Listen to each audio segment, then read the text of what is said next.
Hello दोस्तों, welcome to toppers pledge. दोस्तों आज हम क्लास 12 मैथ्स के आखिरी चैप्टर प्रोबेबिलिटी की मिसलेनियस एक्सरसाइज मतलब मिसलेनियस एक्सरसाइज ऑन चैप्टर 13 के क्वेश्चंस करेंगे। Question number 11 to 15 5 questions. तो देखो क्वेश्चन नंबर 11 में क्या बोला है। In a game a man wins a rupee for a 6 and loses 1 rupee for any other number when a fair die is thrown. एक जो सही पासा है ना, जो मतलब एकदम करेक्ट पासा है, फेयर डाई मतलब सही होता है सब कुछ, तो उसको अगर हम फेंकते हैं, है ना, यहाँ पर मैं डायग्राम बनाता हुआ चलता हूँ, चीज़ों को लिखता हुआ चलता हूँ। एक पासा है, इसको हम फेंकेंगे तो देखो क्या क्या मिलेगा, 1 2 3 4 5 एंड 6।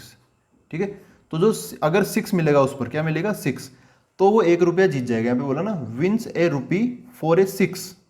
ठीक है, तो इसका अगर यहाँ पे 6 आ गया इस पासे पर, तो समझ लो कि प्लस का 1 रुपया हमें मिल जाएगा। यहाँ पे प्लस का 1 रुपया से लिख लेता हूँ।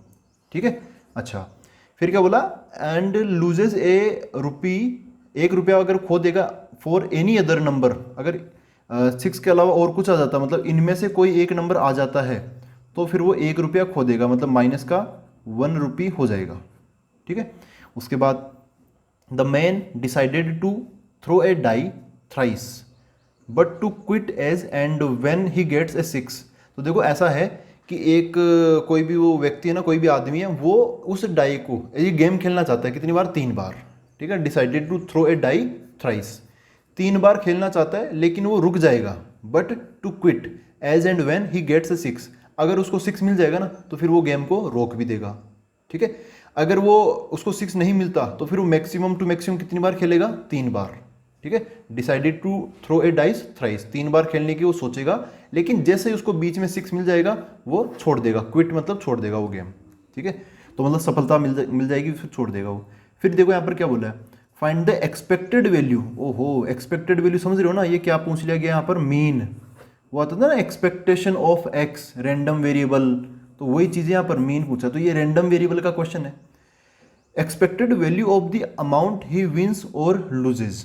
तो देखो दोस्तों, यहाँ पर जब भी एक्सपेक्टेड वैल्यू या मीन वैल्यू ऐसा पूछा जाए, या वेरिएंस स्टैंडर्ड डेविएशन पूछा जाए, तब जिस भी चीज़ का हमें वो चीज़ पूछी जा रही है उसको हमें क्या मानना पड़ेगा, एक्स मतलब रैंडम वेरिएबल। यहाँ पर रैंडम वेरिएबल क्या हो जाएगा, ये एक्सपेक्टेड वैल्यू किसकी पूछी गई है, of the amount he wins और लूजेज। तो यहाँ पर जो अपना जो रैंडम वेरिएबल होगा एक्स, वो क्या हो जाएगा, द अमाउंट, द, यहाँ पे पूरा लिखना पड़ेगा उसको, द अमाउंट ही विंस या फिर लूजेस। ठीक है, जितना अमाउंट वो कमाएगा या गंवाएगा, तो उस हिसाब से यहाँ पर जितना भी अमाउंट उसके बाद फाइनली बचेगा उसको क्या बोलेंगे, हम एक्स बोलेंगे। ठीक है, अब देखो अब 1 बाय 1 चीज़ों को मतलब समझना स्टार्ट करते हैं।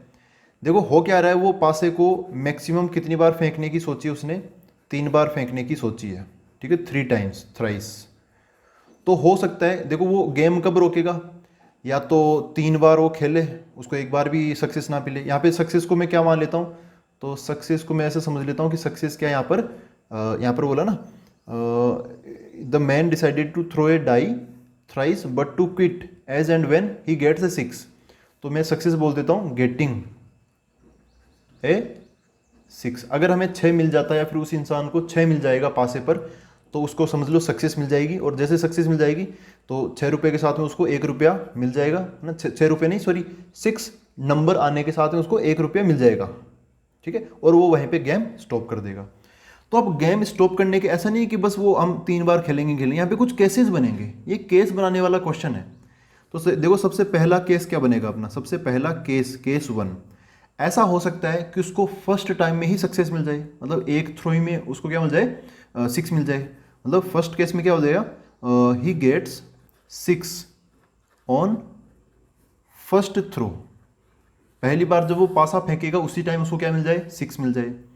तो इसका मतलब क्या होगा, देखो सक्सेस मतलब क्या, गेटिंग ए 6। यहाँ पर मैं फेलियर को भी डिफाइन कर देता हूँ, फेलियर ऐसे लेके चल लेते हैं, गेटिंग या फिर नॉट गेटिंग 6, ये अपना क्या हो जाएगा, फेलियर हो जाएगा। तो देखो he gets 6 on first throw, उसने पहली बार पासा फेंका और उसी पे क्या मिल गया, उसको 6 मिल गया, ऐसे 6 मिल गया। इसका मतलब क्या, हमें क्या, अब देखो इसमें ये जो बोला था ना एक्सपेक्टेड वैल्यू, आई होप आपको पता होगा हम उसमें क्या करते हैं, मैं थोड़ा रफ में बता देता हूँ। उसमें ऐसे करते हैं रैंडम वेरिएबल और यहाँ पे पी ऑफ एक्स की ऐसे टेबल बना लेते हैं, है ना। एक्स की जो वैल्यूज आती है कि भाई यहाँ पे 0 1 2 जो भी चीज़ है ना, वो वैल्यूज। यहाँ पर एक्स की वैल्यू क्या है, ये द अमाउंट ही विंस और लूजेस, तो एक्स की वैल्यूज ऊपर आएगी और नीचे की तरफ प्रोबेबिलिटीज आएगी। और फिर अपना जो एक्सपेक्टेड वैल्यू होता है ना ई एक्स का फॉर्मूला ये होता है समेशन पी आई एक्स आई, मतलब जो भी प्रोबेबिलिटी है उसको हम करस्पॉन्डिंग एक्स की वैल्यू के साथ में मल्टीप्लाई करेंगे, ऐसा कर करके फिर समेशन मतलब जोड़ लेंगे, यही अपना आंसर बन जाएगा। तो हमें हर एक एक्स के साथ में उसकी प्रोबेबिलिटी निकालनी बहुत ज़रूरी है। क्या निकालेंगे हम, प्रोबेबिलिटी निकालेंगे। तो यहाँ पर हमें क्या चाहिए, प्रोबेबिलिटी ऑफ उसको पहली बार में ही सक्सेस मिल जाए। तो ये एक ही बार खेला और उसी बार उसको क्या मिल गया, सक्सेस मिल गया। इस बात की क्या प्रोबेबिलिटी है, देखो दोस्तों, एक पासे को जब फेंकते हैं तब उनमें से कुछ भी आ सकता है, तो टोटल नंबर ऑफ केसेस तो है 6। ऊपर की तरफ आएगा फेवरेबल आउटकम, क्या चाहते हैं हम 6 है ना, पहली बार ही 6 आ गया तो वो कितना हो गया, 1 हो गया। अच्छा, साथ के साथ अब एक्स की वैल्यू भी निकाल लो। क्या निकाल लो, एक्स की वैल्यू। एक्स मतलब क्या है, द अमाउंट ही विंस और लूजेज। अगर उसको पहली बार ही 6 मिल गया तो उसको 1 रुपया मिल जाएगा स्टार्टिंग में, है ना, यहाँ पे लिख लो प्लस का 1। ठीक है, एक्स की वैल्यू क्या होगी, 1 होगी। अब हम केस 2 पर आते हैं, इतना ही हो गया ना, इसमें और कुछ ज़्यादा लिखने की जरूरत नहीं है। अब हम आते हैं केस 2 पर। हो सकता है कि वो पहली बार गेम क्विट ना करे, मतलब पहली बार उसको 6 ना मिले, 6 मिलते गेम क्विट।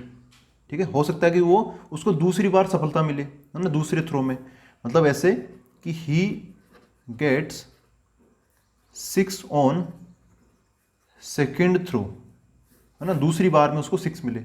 इसका मतलब क्या हुआ, उसको पहली बार 6 नहीं मिला होगा, दूसरी बार 6 मिला होगा। क्योंकि पहली बार 6 मिला होगा वो तो कैसे हमने लिख ही लिया, पहली बार 6 मिला होता तो वो वहीं पे क्विट कर देता, इस बार दूसरी बार 6 मिला। इसका मतलब क्या है, इसका मतलब ये है कि पहली बार उसको 6 नहीं मिला, पहली बार उसको मिला फेलियर और अगली बार सक्सेस मिला। पहली बार उसको फेलियर का सामना करना पड़ा, फिर बाद में अगली टाइम उसको सक्सेस। इसका मतलब क्या हो गया, probability of first time failure intersection second time success.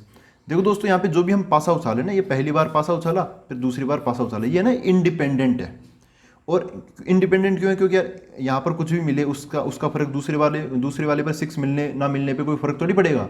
पासा तो पासा है ना, वो तो कभी भी कितनी भी हमेशा मतलब सेम प्रोबेबिलिटी लेके चलता है वो। तो एफ और एस ये आना क्या है, इंडिपेंडेंट इवेंट्स। और इंडिपेंडेंट इवेंट्स में आप जानते हो यहाँ पर हम इंटरसेक्शन की जगह क्या लगा लेते हैं, मल्टीप्लाई लगा लेते हैं, ऐसा हो जाएगा। ठीक है, इंडिपेंडेंट इवेंट्स के तरीके मैंने मतलब उस तरीके से मैंने ऐसे कर दिया। अब प्रोबेबिलिटी ऑफ एफ क्या है, फेलियर नॉट गेटिंग 6।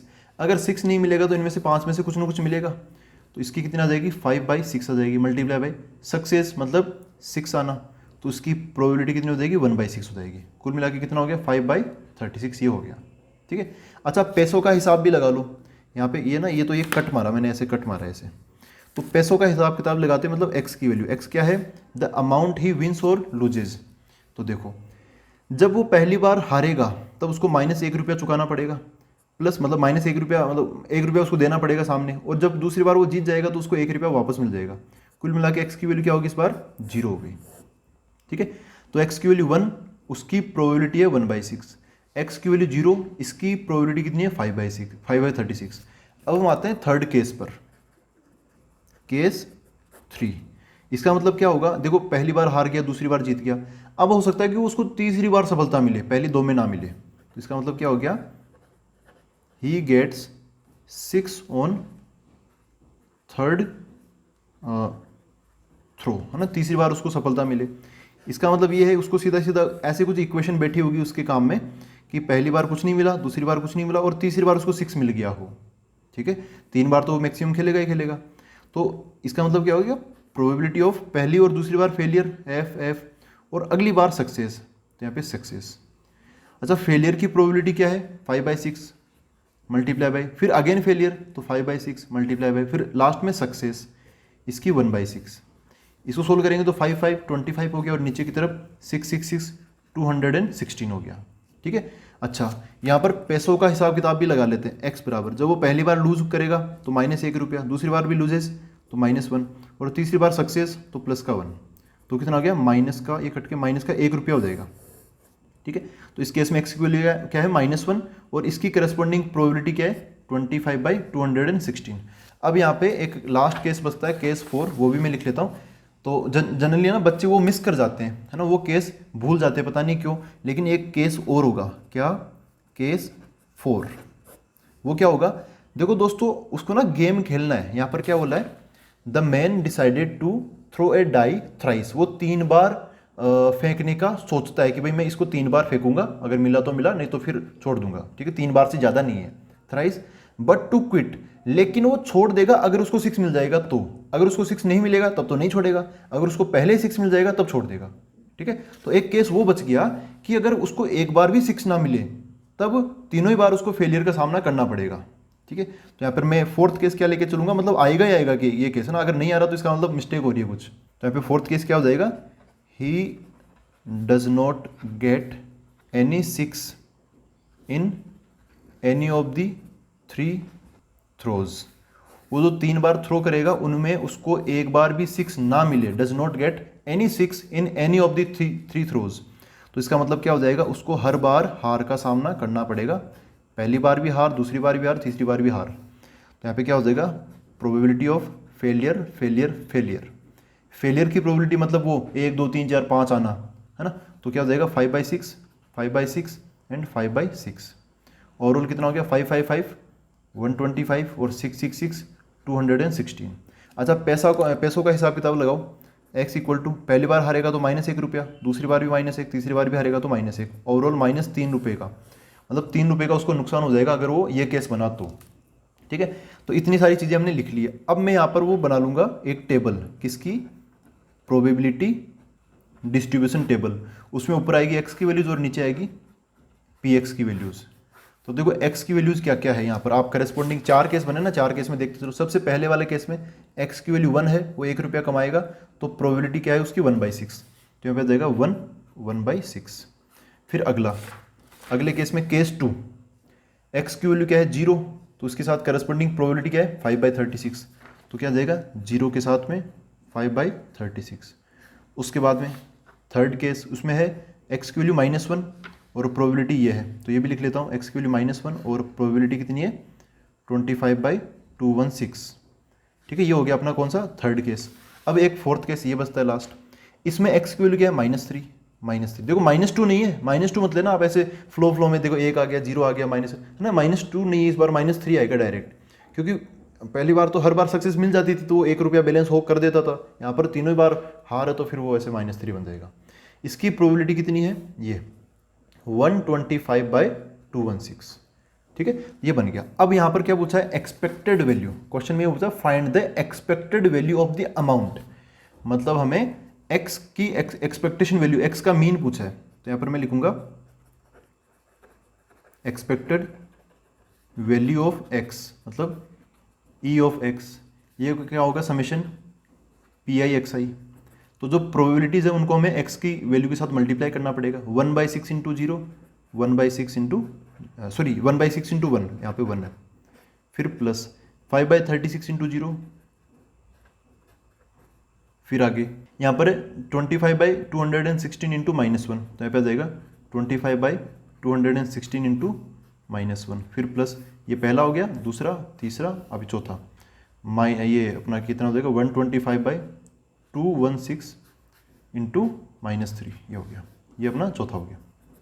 अच्छा ये कितना हो गया 1/6, ये तो 0 हो गया, छोड़ो इसको, ये कितना हो गया -25/216, इसको इससे मल्टीप्लाई करेंगे, 125 को -3 से मल्टीप्लाई करेंगे तो माइनस, ये कितना हो गया 75 और ये 375 और नीचे की तरफ 216, इनका ले लेते हैं हम एलसीएम, 216 एलसीएम आ जाएगा, 6 216 को काटेगा तो 36, जाके 1 से मल्टीप्लाई होगा तो 36 माइनस, यहाँ तो चलो सेम टू सेम है, ये बन जाएगा कितना -25 -375। तो देखो 25 और 375 ये हो गया माइनस का 400, माइनस के 400 में से मतलब 36 उसमें जोड़ेंगे तो 400 में से 36 तो 64, कितना आ जाएगा माइनस का 364 आ जाएगा, ठीक है। यहाँ पे आ जाएगा 216, किसी से काटना चाहो तो काट लो, किससे कट करूँ, 4 से कट कर सकते हैं ना, 64 है, हाँ 4 से कट कर सकते हैं, 4 से काटूंगा तो इधर कितना बचेगा, 4 पंजे 20, बच गया 1 6, तो ये हो जाएगा 4 से इसको काटूंगा तो 9 बार जाएगा सबसे पहले, तो फिर 91, ये आ गया माइनस का 91/54, है ना। This is the correct answer. आप एक बार चेक कर लेना आपकी बुक में क्या आंसर है, यही आंसर इसका करेक्ट आंसर होगा, ठीक है, ये डेफिनेट है, ये पक्का यही आंसर सही होगा। अगर कुछ और दे रखा है पुरानी एनसीईआरटी है तो उसको आप करेक्ट कर लेना, ठीक है, उसमें थोड़ा सा मिस्टेक है मेरे को लगा, तो ये है ना, ये एकदम करेक्ट आंसर है -91/54। तो ऐसा किया हमने ना, ये अगर ये वाला केस नहीं लिखोगे जो कि गलत हो जाएगा, अगर नहीं लिखोगे तो ये वाला लिखना है, तो ये बन जाएगा -91/54। ये हो गया अपना कौन सा क्वेश्चन, क्वेश्चन नंबर 11। अब देखते हैं नेक्स्ट क्वेश्चन। देखो दोस्तों, ये क्वेश्चन नंबर 12 इसमें बोला है, इसमें देख लेते हैं, थोड़ा बड़ा क्वेश्चन है तो मैंने लिखा नहीं। Suppose we have 4 boxes A B C D containing coloured marbles as given below. ये देखो इधर बॉक्स दे रखा है A B C D और मार्बल कलर दे रखे हैं रेड वाइट ब्लैक, कि एक के अंदर रेड 1 है, वाइट 6 है, ब्लैक 3 है, ऐसे ऐसे अलग अलग कॉम्पोजिशन दे रखे हैं ना। आप यहाँ पे एक चीज़ नोटिस करोगे, बॉक्स ए के अंदर कितने कितने मार्बल्स हैं, तो 1 + 6 9, 1 + 6 7, 7 + 3 इसमें 10, ठीक है। ऐसे बी के अंदर 6 + 2 + 2 ये भी हो जाएंगे 10, 8 + 1 + 1 ये भी हो जाएंगे 10, और डी के अंदर भी क्या है 10 मार्बल्स है, ठीक है, ऐसा दे रखा है। फिर क्या बोलता है, 1 of the boxes have been selected, पहले हमने एक बॉक्स सेलेक्ट किया, and a single marble is drawn from it, ठीक है, उसमें से फिर हमने एक मार्बल निकाला। If the marble is red, ठीक है, और वो पाया गया कि यार वो रेड कलर का मार्बल है, what is the probability that it was drawn from box A. तो ये हमें बताना उल्टा ना, वापस पहले बॉक्स निकाला, बॉक्स में से फिर हमने एक मार्बल निकाला, मार्बल पता चला रेड कलर का है, हमने बॉक्स देखा ही नहीं कौन सा था, लेकिन बॉक्स तो हमने पहले निकाला, तो वो पास्ट की चीज़ होगी बॉक्स निकालना, फिर वो मार्बल का कलर देगा, वो फ्यूचर की बात होगी, फ्यूचर की चीज़ दे दी यहाँ पर कि वो रेड कलर है। अब बताओ पास्ट की चीज़ मतलब बॉक्स, वो बॉक्स ए से आया होगा या बॉक्स बी से आया होगा, बॉक्स सी से, तो ऐसे फ्यूचर में जाके पास्ट की प्रोबेबिलिटी पूछी जा रही है, तो यहाँ पर क्या लग जाएगा, बेस थ्योरम लगेगी, यहाँ पर क्या लगेगी, बेस थ्योरम, ठीक है दोस्तों। तो अच्छा देखो यहाँ पर एक और चीज़ मैं बताऊँ, पर्टिकुलरली रेड कलर की बात की गई, ये इस वजह से यहाँ पर कलर वाइट भी था ब्लैक भी था, लेकिन पूरे क्वेश्चन में वाइट और ब्लैक का नाम भी नहीं है, बस ऐसा बोल दिया कि जो मार्बल निकला ना वो रेड कलर का है, तो हम भी रेड कलर पे फोकस करेंगे। तो मैं ऐसा लेकर चलूंगा कि कुछ तो मतलब ऐसा लेकर चलूंगा कि रेड कलर, और जो बच गए उनको मैं बोल दूंगा नॉन रेड कलर, ठीक है, नॉन रेड कलर, क्योंकि वाइट ब्लैक क्यों लिखूंगा यार मैं फालतू में, वाइट और ब्लैक को मिला के नॉन रेड बोल दूंगा ना। तो देखो यहाँ पर जो काम की जो चीज़ है ना वो तो मैंने यहाँ पर लिख ली है। आपको ये चीज़ समझ में आ गई होगी, ये जो क्वेश्चन है फ्यूचर में जाके पास्ट की प्रोबेबिलिटी पूछ रहा है, तो ऐसे जो क्वेश्चन होते हैं वो किस पर आधारित होते, मतलब किस पर आधारित होते हैं, वो होते हैं बेस थ्योरम पर, ठीक है। और बेस थ्योरम के क्वेश्चंस को हम कैसे करते हैं, AEPB। सबसे पहले ए मतलब एरो डायग्राम बनाते हैं, क्या बनाएंगे, एरो डायग्राम।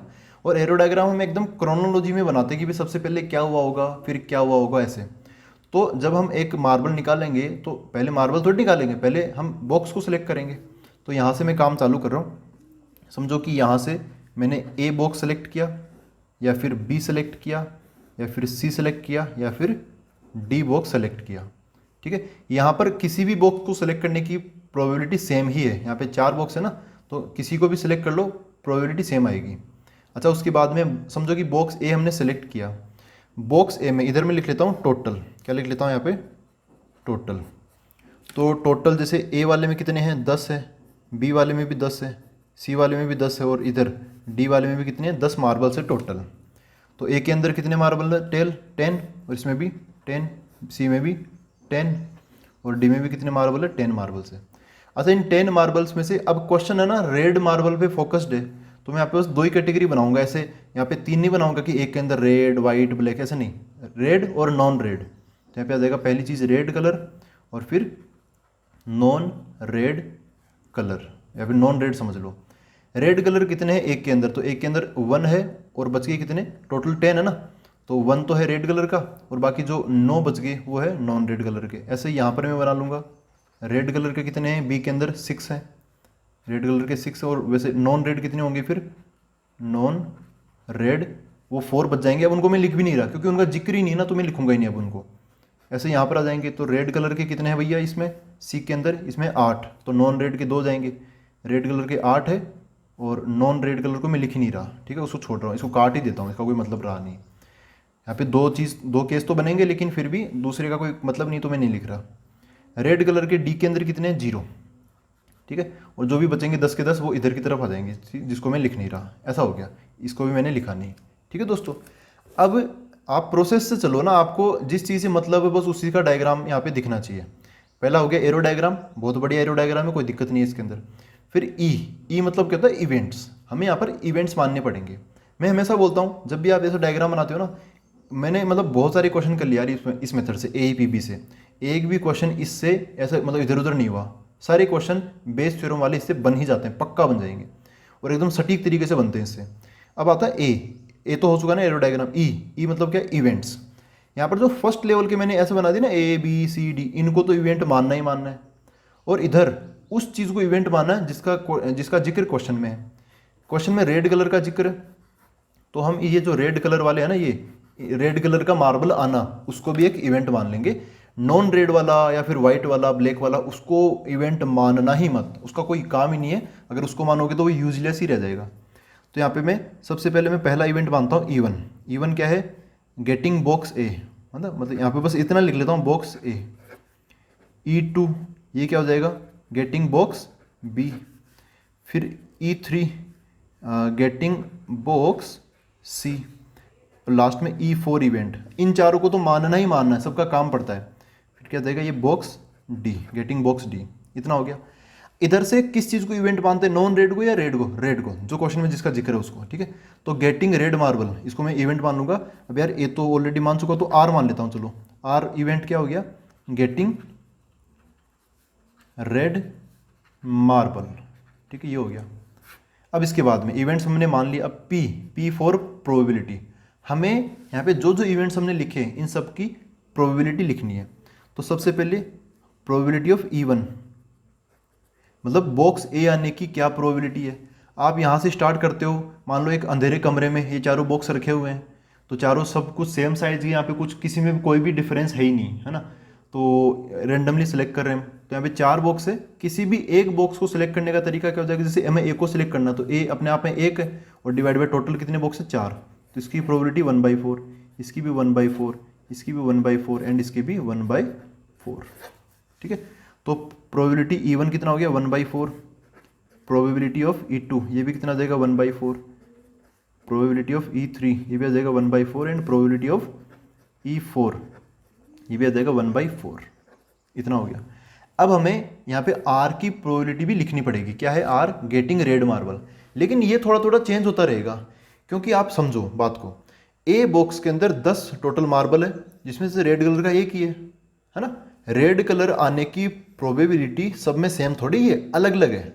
तो हम इस इवेंट की प्रोबेबिलिटी निकालेंगे, लेकिन पहले देखेंगे कि भाई किसके अंदर जा रहे हैं, भाई ए बॉक्स के अंदर जा रहे हैं या बी बॉक्स के अंदर जा रहे हैं, ठीक है। तो ऐसा मतलब ए बॉक्स मतलब E1 इवेंट हो चुका है, या फिर E2 इवेंट हो चुका है, फिर E3 या E4 क्या हो चुका है, उसके बाद में हम आर की प्रोबेबिलिटी निकालेंगे। तो एक टाइप से कंडीशनल वाली बात हो जाएगी। मतलब क्या, जैसे ये probability of R when event has already occurred, या फिर event has already happened. Event मतलब अगर हमने बॉक्स ए सेलेक्ट कर लिया है तो रेड आने की प्रोबेबिलिटी हो जाएगी P of R by E1 ऐसे। अब इसमें क्या होगा, E1 वाले में मतलब बॉक्स ए वाले में क्या है, 1 रेड कलर का है और टोटल 10 है, तो 1/10। अगले वाले में 6/10, फिर 8/10, और फिर 0/10। तो मैं खुद से लिख लेता हूँ फटाफट। इसका क्या हो जाएगा, 1/10, फिर P R बाई E2 ये हो जाएगा 6/10, P R बाई E3 ये हो जाएगा 8/10, सॉरी यहाँ पर कितना है, 6/10 है ये, और P R बाई E4 ये हो जाएगा 0/10, ठीक है। लास्ट वाले में, क्योंकि लास्ट वाले में रेड कलर की 0 मार्बल है, बाकी जो नॉन रेड है ना वो यहाँ पे 10 है, ठीक है। इतना हमने कर लिया, ठीक है, ये बहुत बढ़िया कर लिया। अब देखो इसके बाद में क्या है, P हो चुका, प्रोबेबिलिटी भी हमने लिख ली। अब आता है बी फॉर बेस थ्योरम, ठीक है। तो अब जो क्वेश्चन में पूछा है उसको पढ़ के हम बेस थ्योरम फटाफट लगाते रहेंगे। बेस थ्योरम का फॉर्मूला होता है एक, तो वो याद करने की जरूरत नहीं है इस तरीके में, वो याद करने की आपको बिल्कुल भी जरूरत नहीं है। देखो क्या यहाँ पर क्या पूछा, एक बार क्वेश्चन देख लेते हैं। What is the probability that it was drawn from box A. जो हमने एक मार्बल निकाला वो रेड कलर का है, गिवन है रेड कलर, वो बॉक्स ए से आया होगा, इस बात की क्या प्रोबेबिलिटी है। तो सबसे पहले चीज़ मैं यहाँ पर लिख देता हूँ, हमें क्या चाहिए, probability of getting red marble, या फिर ऐसा नहीं, ऐसे ये तो थोड़ा सही नहीं होगा, थोड़ा सही भाषा में लिखूँ, हमें बॉक्स ए से वो मार्बल आया इस बात की प्रोबेबिलिटी चाहिए। तो बॉक्स ए से आने का मतलब क्या है, बॉक्स ए से आने का मतलब E1 इवेंट हो गया, वो क्या हो गया, E1। गिवन क्या है, वो मार्बल कैसा कलर का है, वो रेड कलर का है ना। Given that the marble is of red colour, तो यहाँ पे आर आ जाएगा। आर पहले हो चुका है, गिवन दैट किसी का डंडा लग गया ना, गिवन दैट आर मतलब रेड कलर का मिल चुका है। अब बताओ कि वो ए मतलब ए डिब्बे से आया होगा, ए बॉक्स से आया होगा, ए बॉक्स वाला इवेंट क्या है, E1। अब वैसे इसका फॉर्मूला होता है बड़ा सा, लेकिन आपको ना इस तरीके में फॉर्मूला याद करने की जरूरत नहीं है। कैसे, देखो यहाँ पे E1 का जिक्र हुआ है, E1 वाला कहाँ है, इन दोनों के अंदर, फर्स्ट स्टार्टिंग वाले में 2 है ये, तो आपको ना इन दोनों को मल्टीप्लाई करना है और नीचे की तरफ क्या आएगा, नीचे की तरफ ये सबके सब आ जाएंगे, सबके सब। तो देखो एक बार मैं लिखता हूँ क्या बन जाएगा, ये इसके साथ मल्टीप्लाई होगा PE1 मल्टीप्लाई बाई PR/E1, नीचे की तरफ क्या आएगा, नीचे की तरफ ये इससे मल्टीप्लाई हो गए, पहला तो आएगा दूसरा तीसरा चौथा, तो सब मल्टीप्लाई हो गए, जुड़ के आ जाएंगे यहाँ पे प्लस लगा के। तो क्या बन जाएगा PE1 इंटू PR/E1, फिर E2 वाला आ जाएगा PE2 इंटू PR/E2, ऐसे E3 और E4 वाला भी आ जाएगा, तो PE3 इंटू PR/E3, और लास्ट में PE4 मल्टीप्लाई बाई PR/E4। ठीक है, ये बस मैंने आपको समझाया है ना, ये फॉर्मूला ऐसे याद होता नहीं है जनरली, वो थोड़ा लंबा, थोड़ा कॉम्प्लिकेटेड सा, कन्फ्यूजन होता है, लेकिन आप ऐसे करोगे ना तो खटाखट सब कुछ निकाल लोगे। तो इनको इससे मल्टीप्लाई करना, ये ऊपर आ जाएगा, और फिर नीचे की तरफ ये टोटल मल्टीप्लिकेशन का समेशन आ जाएगा। अब मैं यार यहाँ पर मेरा पेज खत्म हो गया, मैं इसको अगले पेज में लिखता हूँ, ये वैल्यूज उठाकर मैं यहाँ पे डाल के फिर बताता हूँ आपको। तो देखो ऐसा हो जाएगा, ये अभी मैंने पूरा लिखा नहीं है, इसको इससे मल्टीप्लाई कर लिया, पहला वाला था E1 ही पूछा यहाँ पर, तो वो तो ऊपर अकेला आ जाएगा। नीचे की तरफ टोटल, इसको इससे मल्टीप्लाई कर लिया, ये आ गया, प्लस इसको इससे मल्टीप्लाई करेंगे तो ये कितना है 1/4 इंटू 6/10, प्लस इसको इससे मल्टीप्लाई करेंगे तो 1/4 इंटू 8/10, प्लस फिर ये 1/4 इंटू 0/10, ये बन जाएगा। ठीक है, अब देखो दोस्तों यहाँ पर ना थोड़ा आसान बनाने के लिए फटाफट कैसे करेंगे, ये जो 1/4 है ना, 1/4 1/4 1/4, नीचे वाला 1/4 कॉमन आके ऊपर वाले को काट देगा, फिर 1/10 है, इसके नीचे 10 है, तो नीचे से 10 ये कट जाएगा, कैसे, इन सब में भी देखो नीचे की तरफ 10 है, 10 10 10 10, ये भी कट जाएगा। कुल मिला के बचा क्या, इधर क्या बच गया 1, और नीचे की तरफ क्या बच गया 1 + 6 + 8 + 0, है ना, कितना आंसर मिल गया हमें 1/1 + 6 7 7 + 8 15 आ गया। ठीक है, ये हो रहा अपना पहला पार्ट हो गया ये। तो अब देखो, अब क्वेश्चन में क्या पूछा है कि जो मार्बल है वो रेड कलर का है, अब बताओ कि वो बॉक्स बी से आया होगा या फिर बॉक्स सी से आया होगा, है ना। तो आप चाहो तो इसको आप फटाफट ऐसे भी कर सकते हो, सिमिलरली लिख के, यहाँ पर कैसे कर सकते हो सिमिलरली, या फिर आपको पूरा प्रोसेस तो पता ही है कि अब ना, अब बी से पूछ लिया कि वो है ना, वो बॉक्स बी से आया होगा, रेड कलर दे रखा है, बॉक्स बी से आने की प्रोबेबिलिटी पूछी, मतलब E2 की प्रोबेबिलिटी, मतलब क्या पूछिए, probability of E2 when red colour is already appeared. ठीक है, अच्छा अब इस केस में क्या होगा, इस केस में क्या होगा, ये जो E2 और ये वाला ना, ये ऊपर आ जाएगा, बाकी चारों के चारों नीचे, फिर से यही होगा, सब कुछ कटेगा। अब देखो इसको आप डायरेक्ट समझ लो, कैसे, यहाँ पे 4 नंबर है ना 1 6 8 0, तो E1 वाले में ये 1 पहला वाला ऊपर आ गया, E2 वाले में क्या होगा, E2 वाले में देखो इससे आप इससे मल्टीप्लाई करोगे तो ये जो 6 है ना, ये ऊपर आएगा यहाँ पर, बाकी सब तो कट जाएंगे, ऊपर 6 बच जाएगा, इसमें फिर फाइनली क्या बचेगा, ऊपर की तरफ 6 और नीचे की तरफ 1 + 6 + 8 + 0, ऐसा मिल जाएगा। अब यहाँ पे एक और पूछा है कि वो जो रेड कलर का मार्बल है वो रेड कलर का तो है, अब बताओ कि वो E3 इवेंट से आया, E3 इवेंट मतलब C बॉक्स से आया है, तब C बॉक्स वाला क्या है, देखो यहाँ पे C बॉक्स वाला ये इनका मल्टीप्लिकेशन ऊपर आएगा, बाकी इन चारों का मल्टीप्लिकेशन का समेशन नीचे आएगा, फिर से देखो 1/4 सब में है, 1/10 सब में है, वो सब तो कट जाएगा, बचेगा कि यहाँ पर जो 8 है ना, ये ऊपर बच जाएगा, 8 ऊपर बचेगा, नीचे वो सेम सबका सेम टू सेम 1 + 6 + 8 + 0, तो ऊपर की तरफ 6 है और नीचे की तरफ इनको जोड़ेंगे तो 15, और इधर ऊपर की तरफ 8 है, नीचे की तरफ 15। ठीक है, तो पहला वाला कितना हो गया 1/15, दूसरा वाला में ये आप इसको 3 से कट कर सकते हो, 3 से काटेंगे तो ऊपर 2, 3 से काटेंगे तो नीचे 5, तो 1/15 2/15, ये तो नहीं कटेगा, 8/15 आ गया। ठीक है दोस्तों, ऐसा किया, यहाँ पर मेन चीज़ क्या है, डायग्राम बन जाएगा ना ये चीज़, उसके बाद तो आप कर लोगे। मैं हमेशा बोलता हूँ AEPB को फॉलो करो, बेस थ्योरम के सारे क्वेश्चन बन जाएंगे आपके। ठीक है, स्टेप बाय स्टेप बन जाएगा, आप कितनी भी थ्योरी लिख सकते हो। आप इन क्वेश्चन को भी ना, ये जो मैंने 2 सिमिलरली करके बता दिए, इनको भी आप ऐसे पूरा फॉर्मूला लिख के तैयार कर सकते हो और इजीली फॉर्मूला लिख भी सकते हो। ठीक है दोस्तों, ये हो गया अपना क्वेश्चन नंबर 12। अब देखते हैं नेक्स्ट क्वेश्चन। देखो दोस्तों, ये है क्वेश्चन नंबर 13। इसमें बोला है assume that the chances of a patient having a heart attack is 40%. It is also assumed that a meditation and yoga course reduce the risk of heart attack by 30%. And prescription मतलब कोई दवाई वगैरह लेने से prescription of certain drug reduces its chance by 25%. At a time a patient can choose any one of the two options with equal probabilities. मतलब वो उसके पास दोनों ऑप्शन खुले हैं वो मेडिटेशन योगा भी चूज़ कर सकता है और वो सर्टेन ड्रग्स है मतलब दवाई वगैरह वो भी ले सकता है ना। वो हाफ हाफ चांस है, दो ही ऑप्शन है ना, तो इनके हाफ हाफ प्रोबेबिलिटीज़ है कि वो इनमें से किसी को भी चूज़ कर ले। फिर क्या बोला, it is given that after going through one of the two options, उसने ना कोई एक ऑप्शन चूज़ किया, कुछ दिन उसके साथ बिताए, फिर क्या बोला यहाँ पर, the patient selected at random suffers A heart attack, मतलब उसको ना उसको हार्ट अटैक मतलब उसको सफरिंग हुई है ना, मतलब उसको हार्ट अटैक आया है। Find the probability that the patient followed A course of meditation and yoga. तो देखो होता क्या है कि यहाँ पर ना आप क्रोनोलॉजी समझो, टाइम पीरियड समझो, टाइम के अकॉर्डिंग क्या चल रहा है यहाँ पर। सबसे पहले उसने मेडिटेशन एंड योगा या फिर ये सर्टेन ड्रग्स वाला प्रेस्क्रिप्शन ये चूज़ किया होगा। उसके बाद में यहाँ पे नोटिस किया गया कि उसको हार्ट अटैक आया, ठीक है, उसके बाद में नोटिस किया गया। तो सबसे पहले उसने ये चूज़ किया, बाद में हार्ट अटैक आया।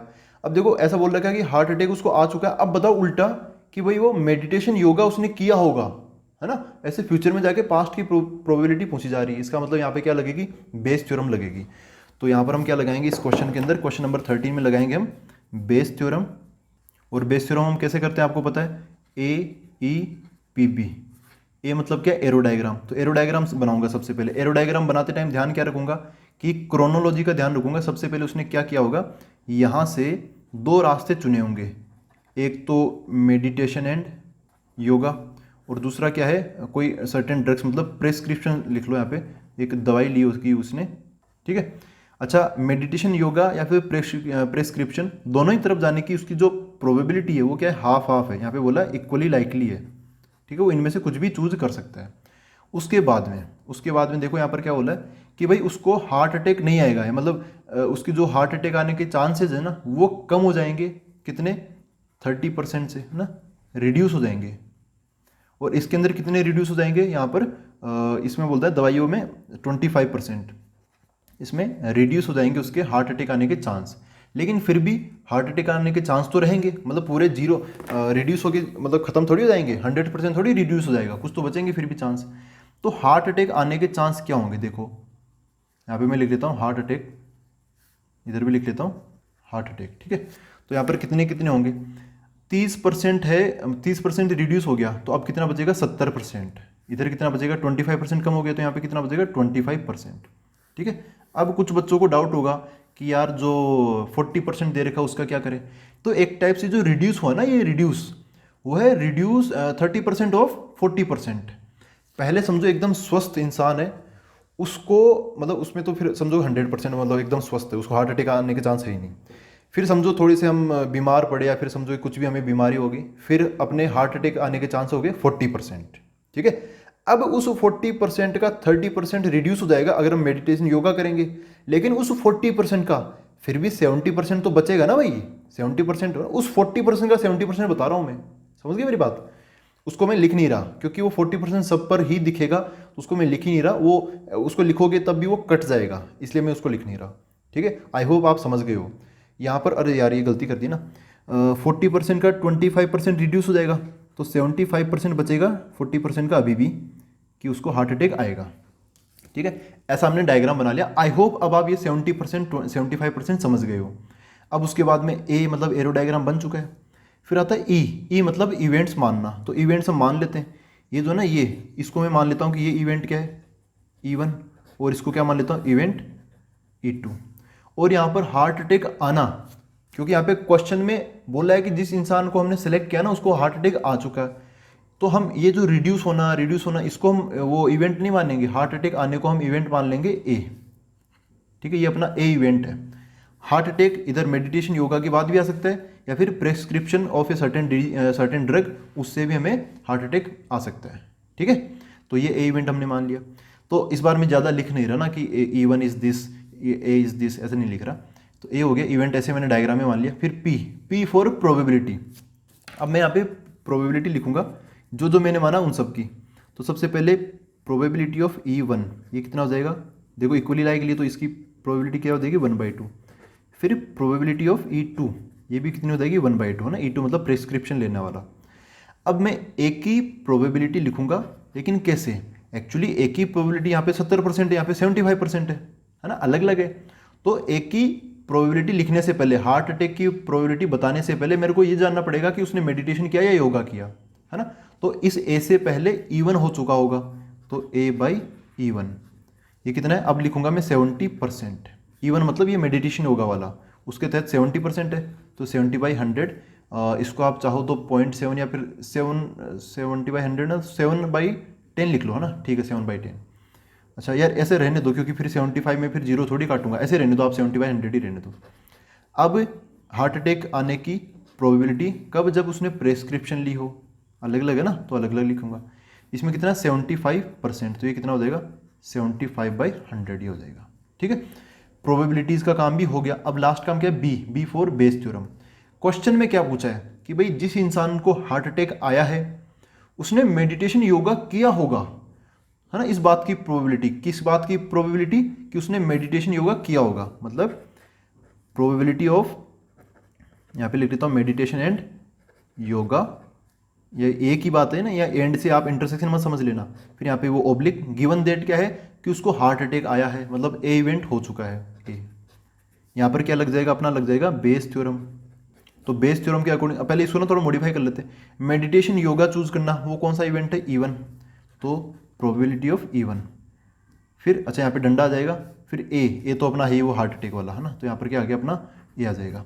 इसका वैसे बेस थ्योरम का एक फॉर्मूला होता है, लेकिन आपको फॉर्मूला रटने की जरूरत नहीं है, आप बिना फॉर्मूला रटे भी इससे डेटा से कर सकते हो, आप फॉर्मूला लिख सकते हो। देखो यहाँ पे E1 का जिक्र हुआ है, तो जो E1 वाला जो प्रोबेबिलिटीज आपको दिख रही है ना, जहाँ जहाँ E1 वाला एक्सप्रेशन है उनकी प्रोबेबिलिटीज को हम ऊपर मल्टीप्लाई करके लिख देंगे, क्या है 1/2 और ये, या फिर चलो पहले फॉर्मूला लिख लेते हैं, ये P of E1 multiply by ये PA/E1, नीचे की तरफ क्या आएगा, इसका प्रोडक्ट और इसका दोनों का समेशन, तो क्या देगा PE1 इंटू PA/E1 प्लस फिर PE2 PA/E2, PE2 फिर प्रोडक्ट PA/E2, ये हो गया। अच्छा अब इसकी वैल्यू क्या है, ये इससे मल्टीप्लाई होगा 1/2 इंटू 70/100 डिवाइड बाई, नीचे की तरफ सभी आ जाएंगे ये दोनों के दोनों, तो इसका प्रोडक्ट वही आ जाएगा वापस 1/2 इंटू 70/100 प्लस 1/2 इंटू 75/100, 1/2 इंटू 75/100, ठीक है। तो एक ये टर्म होगी, एक ये टर्म होगी, और ऊपर एक ही है।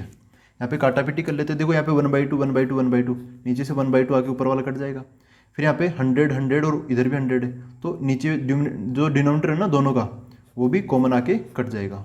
ऊपर क्या बचा 70, नीचे बच गया 70 प्लस 75, इनको जोड़ेंगे तो कितना मिल जाएगा हमें 145 मिल जाएगा। अच्छा अब कट कर लेते हैं, किससे कट करें, 5 से कट कर लेते हैं इनको, तो 5 से इसको काटेंगे तो कितना आ जाएगा 14, 5 से इसको काटेंगे तो 2 बार, फिर बचेगा 4 5 फिर 9 बार, कितना आ गया 14/29, ये बच गया, ठीक है। तो आगे तो कैलकुलेशन है, पहले ये था एरो डायग्राम, आप इजीली क्वेश्चन को पढ़ के बना सकते हो ना, तो एरो डायग्राम बन जाएगा तो फिर बेस थ्योरम भी हो जाएगी, और तो इस प्रोसेस के अकॉर्डिंग सब कुछ आसानी हो जाएगा अपने लिए। ये हो गया क्वेश्चन नंबर 13। अब देखते हैं नेक्स्ट क्वेश्चन। देखो दोस्तों यहाँ पर क्वेश्चन नंबर 14 ये है, ये रहा, if each element of second order determinant, second order determinant क्या होता है 2/2 वाला डिटर्मिनेंट, ठीक है, जिसमें 4 ही एलिमेंट होते हैं, इज आइदर 0 और 1, हर एक एलिमेंट, उस डिटर्मिनेंट का हर एक एलिमेंट क्या होगा, ईच एलिमेंट या तो 0 होगा या फिर क्या होगा 1 होगा। What is the probability that the value of determinant is positive, उस डिटर्मिनेंट की वैल्यू जब हम इसको सोल्व करेंगे तब उसका आंसर आए पॉजिटिव, इस बात की क्या प्रोबेबिलिटी है, तो देखो यहाँ पर क्या बोला, अच्छा और क्या बोला, assume that individual entries of the determinant are chosen independently, each value being assumed with probability 1/2, ठीक है 0 और 1 वो उनकी प्रोबेबिलिटी क्या है 1/2 है। तो देखो जैसा बोला क्वेश्चन जाए वैसे जरूरी नहीं है, वैसे करें हम हिंट के तौर पे, आप कैसे भी कर सकते हैं इसको ना, ये एक जनरल टाइप का क्वेश्चन हो गया। तो देखो ये मैंने बना लिया डिटर्मिनेंट ऑफ सेकंड ऑर्डर जो कि 2/2 का ऐसा कुछ दिखेगा, ठीक है। यहाँ पे जो एंट्रीज है ABCD, ये ABCD जो एंट्रीज है ये क्या हो सकती है, ये 0 या 1 में से कुछ भी हो सकती है। तो मैं यहाँ पे ऐसा बोल सकता हूँ ABCD बिलोंग्स टू सेट 0,1, ठीक है, इसमें बिलोंग करेगी। तो देखो ऐसे केस में हमें ऐसा वो डिटर्मिनेंट चाहिए जिसके अंदर क्या हो, जिसके डिटर्मिनेंट की वैल्यू पॉजिटिव हो, है ना, इस बात की हमें प्रोबेबिलिटी निकालनी है। उसके लिए हमें सबसे पहले ऑल पॉसिबल मतलब total number of possible determinants की संख्या निकालनी पड़ेगी, है ना। तो यहाँ पर सबसे पहले हम निकालते हैं कि टोटल नंबर ऑफ डिटर्मिनेंट्स कितने बनेंगे, ठीक है, सबसे पहले वो निकाल लेना चाहिए। तो देखो इसको आप एक सिंपल सी भाषा से समझो कि देखो भाई ये 2/2 का डिटर्मिनेंट है ना, यहाँ पर जो पहला नंबर है मतलब जो ए है, यहाँ पे कौन कौन आ सकता है, यहाँ कौन आ सकता है, यहाँ कौन आ सकता है और यहाँ कैसे कौन आ सकता है। अब देखो सीधी सी बात है कि जो ए है वो बिलोंग करता है इस सेट में ए 1 0,1, तो ए की वैल्यू 0 या 1 में से कुछ भी हो सकती है। तो इस जगह को भरने के तरीके कितने हो गए, इस जगह को भरने के तरीके हो गए 2, कितने 2 वेज, 2 तरीके हो गए इसको। इस जगह को भरने के तरीके भी क्या हो जाएंगे 2 वेज हो जाएंगे, मतलब यहाँ पर मैं 0 या 1 किसी को भी रख सकता हूँ। ऐसे इस जगह को भरने के भी तरीके क्या हो जाएंगे 2 वेज हो जाएंगे ना, 2 तरीके हो जाएंगे, और इसको भी 2 वेज हो जाएंगे, ठीक है। तो अच्छा यहाँ पे एक टाइप से ना परम्यूटेशन कॉम्बिनेशन की फील आएगी, और होगा भी, होगा बिल्कुल होगा, है ना, वैसे ही कुछ होगा यहाँ पर। तो टोटल नंबर ऑफ डिटरमिनेंट्स कैसे हो जाएंगे, देखो पहली जगह को भरने के तरीके कितने 2, इसको भरने के तरीके 2, इसको भरने के तरीके 2 और इसको भरने के तरीके 2 जाएंगे। यहाँ पर सबको भरना जरूरी भी है, मतलब फर्स्ट को भी भरेंगे, मतलब ए की जगह भी फिल करेंगे, एंड बी की जगह भी, एंड सी की जगह भी भरेंगे, एंड डी की जगह भी भरेंगे। तो जब भी एंड आता है दो चीज़ों के बीच में, तब हम उनके तरीकों को मल्टीप्लाई कर देते हैं। तो 2 into two into two into two कितना आ जाएगा आंसर, ये आ जाएगा कितना 2 की पावर 4 16 आ जाएगा। ये समझ गए मेरी बात। अब देखो मैं थोड़ा सा इसको जनरलाइज करके बताता हूँ ताकि ये आसान कंसेप्ट आप सीख ही लो। जैसे समझ लो यहाँ पर 3 एलिमेंट होते हैं, 0 1 2, 3 नंबर होते हैं ना, तो फिर यहाँ पे इसको भरने के तरीके 3 हो जाते हैं, 3 3 3 3, तो यहाँ पे 3 इंटू 3 इंटू 3 3 बन जाता है, ठीक है। यहाँ पे जितने लोग हैं ना वो यहाँ पर आएंगे 2 2 2 2, अगर यहाँ पे 3 होते तो 3 3 3 3, तो 3 की पावर 4 बन जाता। समझ गए मेरी बात। तो ये इतने यहाँ पे वो बनेंगे, टोटल नंबर ऑफ डिटरमिनेंट्स कितने होंगे 16 होंगे, ठीक है। हम जो चाहते हैं, हम क्या चाहते हैं, हम चाहते हैं यहाँ पे मतलब जो क्वेश्चन की रिक्वायरमेंट है ना वो ये है कि हमें एक ऐसा डिटर्मिनेंट मिले, है ना, डिटर्मिनेंट हमें ऐसा मिले जिसकी वैल्यू क्या हो पॉजिटिव हो, क्या हो पॉजिटिव। तो इसके लिए मैं एक काम करता हूँ, यहाँ पर हम ऐसे वैल्यूज रख के भी देख सकते हैं, लेकिन फिर ना एक स्टूडेंट को मान लो एग्जाम में क्वेश्चन आ गया तो फिर ढूंढने में बड़ी दिक्कत होती है। तो सबसे सटीक तरीका क्या है, आप इसको लिखो डेल्टा, यहाँ पर क्या है ABCD, ठीक है। इसका डिटर्मिनेंट क्या होना चाहिए पॉजिटिव होना चाहिए। तो चलो इसको सोल्व करते हैं, क्या होगा सॉल्यूशन से, A D से मल्टीप्लाई होगा तो क्या बन जाएगा AD, B ये C और B मल्टीप्लाई होकर माइनस का BC आ जाएगा। अब क्वेश्चन की जरूरत ये है कि ये क्या आना चाहिए पॉजिटिव आना चाहिए, और यहाँ पे वैल्यूज क्या है 0 और 1 है, कोई बड़ी खतरनाक वैल्यू तो है नहीं, है ना। तो एक बार खुद सोचो पॉजिटिव, देखो पॉजिटिव का मतलब क्या होता है, पॉजिटिव का मतलब ये होता है कि ये जो डेल्टा ना वो 0 से बड़ा आना चाहिए। 0 के बराबर आ सकता है क्या, नहीं 0 के बराबर भी नहीं आ सकता, 0 से बड़ा आना चाहिए। अब यहाँ पे वैल्यूज क्या है यार, देखो यहाँ पर ना ABCD इनसे मिलके बना है इस डिटरमिनेंट की वैल्यू, और ABCD क्या नंबर है 0 और 1, ये तो है, कोई धुआंधार नंबर थोड़ी है कि भाई A हो गया 5 B हो गया 6, ऐसा थोड़ी है। A और B सब 0 और 1 से मिलके बने, है ना। तो अगर आपको ये जो डेल्टा की वैल्यू है AD माइनस BC इसको बनाना है पॉजिटिव, क्या बनाना है पॉजिटिव, तो इसके लिए चूंकि ABCD यहाँ पर ABCD सबके सब 0 या 1 से ही मिलके बने हैं, ठीक है। तो A और D ये क्या हो सकता है 0 इंटू 0 0 इंटू 1 1 इंटू 0 1 इंटू 1 ये हो सकता है। लेकिन यार ये जो आगे वाला नंबर है ना माइनस तो उसके लगा है, ये तो प्लस का नंबर है और आंसर पॉजिटिव आना चाहिए, तो ये तो जिंदा रहना चाहिए, मतलब इसका आंसर क्या आना चाहिए 1 आना चाहिए, क्या आना चाहिए इसका आंसर 1। अब ये फिर ये क्या बचेगा, ये क्या आ सकता है, ये 0 आ सकता है 1 आ सकता है, वैसे ये भी 0 या 1 में से कुछ भी आ सकता था। एक बार सोचो अगर ये 0 आ जाता इन दोनों का प्रोडक्ट और ये भी 0 आ जाता तो आंसर 0 आ जाता, 0 आना चाहिए नहीं आना चाहिए। फिर अगर चलो ये 0 अच्छा ये 0 आ जाए और ये 1 आ जाए तो फिर केस में तो 0 माइनस 1 नेगेटिव आंसर आ जाएगा, तो वो भी नहीं चलेगा। तो 0 तो पहली बार आ ही नहीं सकता इस पहले स्थान पर AD, यहाँ तो 1 ही आना चाहिए, ठीक है। चलो ठीक है इधर 1 आ गया। अब इस जगह ऑप्शन होते हैं 2, क्या इधर 1 आ गया तो क्या अब इधर 0 और 1 आ सकता है, तो देखो इधर 0 तो चल जाएगा क्योंकि 1 माइनस 0 तो ओके है ना, 1 माइनस 0 तो चल जाएगा, लेकिन 1 माइनस 1 वो नहीं चलेगा, ठीक है। मैं यहाँ पे देखो चारों कॉम्बिनेशन लिख देता हूँ AD माइनस BC, तो AD माइनस BC ये कैसे कैसे हो सकता है, ये D है 0 माइनस 0 नहीं चलेगा, 0 माइनस 1 नहीं चलेगा, 1 माइनस 0 चल जाएगा और 1 माइनस 1 नहीं चलेगा क्योंकि ये 0 बन गया, आना चाहिए पॉजिटिव, पॉजिटिव एक ही है ये वाला, है ना। ये क्या आंसर दे रहा हमें पॉजिटिव आंसर दे रहा। इसका मतलब AD की वैल्यू क्या आनी चाहिए 1 आनी चाहिए और BC की वैल्यू क्या आनी चाहिए 0 आनी चाहिए, ठीक है। तो अब देखो कैसे करेंगे, अरे यार AD की वैल्यू 1 कैसे आएगी, ABCD सबके सब 0 और 1 में बिलोंग कर रहे हैं, तो A की वैल्यू और D की वैल्यू दोनों की वैल्यू 1 होना जरूरी है। तो तो यहाँ पर ए की वैल्यू 1 हो जाएगी और डी की वैल्यू क्या हो जाएगी, 1 हो जाएगी, फिक्स है ना, ये हो चुका फिक्स्ड। अच्छा बी सी का आंसर 0 आना चाहिए, बी सी का आंसर क्या आना, 0 आना चाहिए। तो इसको समझने के लिए आप कैसे भी ले सकते हो, एक नंबर इसमें से 0 लेना पड़ेगा, आप बी की वैल्यू 0 सी की वैल्यू 1 ले लो, या फिर बी की वैल्यू 1 सी की वैल्यू 0 ले लो, या फिर बी की वैल्यू 0 और सी की वैल्यू दोनों की वैल्यू 0 ले लो। तो यहाँ पे कितने केस हो गए, 3 केस हो गए ये। तो अब मैं फाइनली वो लिखता हूँ, प्रोबेबिलिटी ऑफ जो अपना डिटर्मिनेंट है ना, डिटर्मिनेंट की वैल्यू इज़ पॉजिटिव, ठीक है, इज़ पॉजिटिव। तो इसके क्या चांसेस होंगे, तो टोटल डिटर्मिनेंट्स कितने बनेंगे, यहाँ पर हमने निकाल रखा है 2 2 2 2 2 कितना है, 16 है, तो नीचे 16 आ जाएगा। और ऐसे डिटर्मिनेंट्स जिनका डिटर्मिनेंट की वैल्यू क्या आ रही है, पॉजिटिव है, ऐसे कितने हैं, 3 है। देखो ए और डी तो फिक्स कर दिया हमने, देखो ए और डी कौन से, ए यहाँ वाला, डी यहाँ वाला ना, ये दोनों फिक्स कर दिए क्या, 1 1। बी और सी अपनी वैल्यू चेंज कर सकते हैं, तो यहाँ तो 1 1 आ ही जाएगा, बी और सी 0 1 हो गया, तो यहाँ पे 0 यहाँ पे 1, एक ये डिटर्मिनेंट हो गया। फिर ए डी तो 1 1 है ही, 1 1 इधर, बी और सी 1 और 0 हो जाए, इधर 1 और इधर 0 हो गया, ये हो सकता है। और ए डी तो 1 1 है ही, 1 1 इधर आ गया, बी और सी 0 0 हो जाए, 0 और 0, ये और ये है ना, ये 3 डिटर्मिनेंट ऐसे होंगे जिनका डिटर्मिनेंट की वैल्यू पॉजिटिव होगी। तो ये कितने, 3 केस बन गए, आंसर कितना आ गया, 3/16। ठीक है दोस्तों, तो ऐसे किया हमने इस क्वेश्चन को, ये दिमाग में आ जाए तो बहुत बढ़िया, दिमाग में नहीं आते जनरली तो आप इस तरीके से कर सकते हो, ये प्रॉपर तरीका यही है ना, प्रॉपर तरीका पॉजिटिव बनाने का यही है कि भाई पहला 1 होना चाहिए, दूसरा 0 होना चाहिए, ठीक है, डिटर्मिनेंट की वैल्यू। तो ये हो गया अपना क्वेश्चन नंबर 14। अब देखते हैं नेक्स्ट क्वेश्चन। देखो दोस्तों, क्वेश्चन नंबर 15 ये है, an electronic assembly consists of 2 subsystems say A and B, from previous testing processors the following probabilities are assumed to be known. कि भाई ए जो सब सिस्टम है ना एक असेंबली के, उसमें जो ए है, ए सिस्टम जो है वो फेल होगा, उसकी प्रोबेबिलिटी क्या है, 0.2।